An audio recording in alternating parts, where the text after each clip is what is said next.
Hey, I hope you're doing well out there.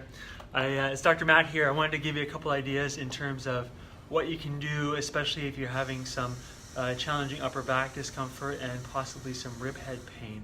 So I'll give you a couple of ideas today, and these are really things to help decrease the pain and get you back on track. A couple things I want you to remember as soon as you are injured, right? Typically, first things that change are your awareness of how you move, right? So your joints get decreased input between your brain and the rest of your body, right? So if you have a look here on your actual spine, this is your brain up here, and this is your spine protecting your nerves. Your brain has an extension we call your spinal cord, right? And then this is the base where your shoulders are, C7, T1, and then your upper back, which is going to be T1 through about T6. And here, oftentimes, if you're shifted and stuck, there's going to be potentially pressure on those nerves changing the input-output, and your awareness is going to go right down, right? So that's one of the reasons why I check you in the office. But some of the things you can actually do on your own, right? Because remember, these nerves are going to control muscles, but also organs, right? And that shift may be affecting you right now if you get discomfort, but it may also be affecting you in ways you have no idea about, right? And that's really what we want to know.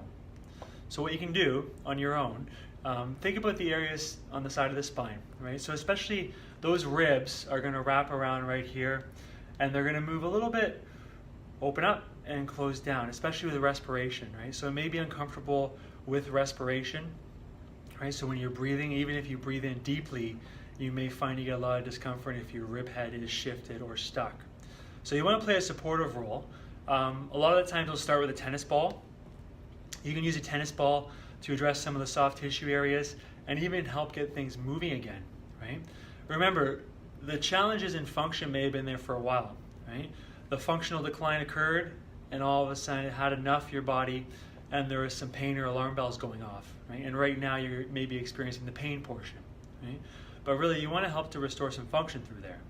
So what I would suggest is start with a tennis ball and focus on not just laying on it and breathing into it and trying to affect change, but focus on laying there, breathing into it, and moving your arms, right? Because your limbs have to move in relationship to your core, right? So what I would try, tennis balls can go on the side. Don't put them on the actual bony portions. You're probably going to be really uncomfortable. But put them on the side, and I'm going to use a foam roller in this example, right? So what I want you to try is just put the foam roller perpendicular to your spine, right? And realistically, you're going to lay on it, but what I want you to think about, especially if you're uncomfortable, focus on your breathing for this one. And upper back, if you're really sensitive, go above and below where you're actually comfortable, right? And wait to actually go in the area that seems to be the most painful. So hang out, right? And I would take my thumb, right, and give me the thumbs up. So breathe into it, and then I'd come down, just at about this speed right here, and turn my thumbs in. Turn my thumbs up, coming up. Pause, breathe, and then I'm going to show you, turn your thumbs down when you reach down. So how it looks is just like this.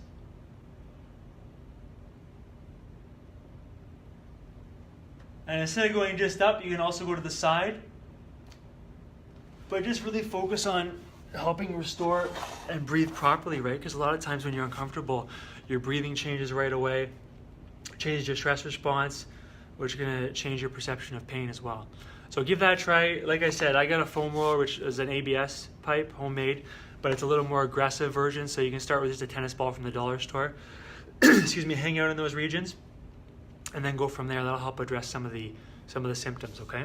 The other thing is helping you move better. So a lot of the time, especially when you've been stuck at the desk for potentially 7-8 hours a day, you're slouched forward, and from the side rather, your spine, instead of being like this, good motion, it starts to get stuck forward like this, and whatever you practice more and more of, you get more stuck like, and you become more permanent, right? So just waking up your upper back would be as simple as keeping a small band with you. I'm going to show you what that looks like. Keeping a small band with you. I have one of these right here, right? And hi Grace, thanks for joining us. So what I want you to try is just up tall, right? And I keep this in my purse or my briefcase. And from here, right, come across, give yourself enough room. And you're working to retrain some of those muscles and wake up that upper back, right? So that you can actually start to restore some motion through that region. I know every time that I've quote unquote popped a rib head, excuse me, or been really uncomfortable there, those are two things that have worked really well, right? And of course, I visited my neurostructural chiropractor for help as well, okay? But those are some of the things that you can do on your own at home. So with this one, make sure when you're doing it, I would do it more of an endurance activity. So 10 plus reps, you may do 20 to 30, right? And do it, keep it at your desk. You can keep your tennis ball at your desk, but do it as your morning routine and your evening routine. And if you've reached the point where the functional changes occurred and finally the symptoms have showed up, then you may want to keep this at your desk to do it throughout the day to help decrease some pain.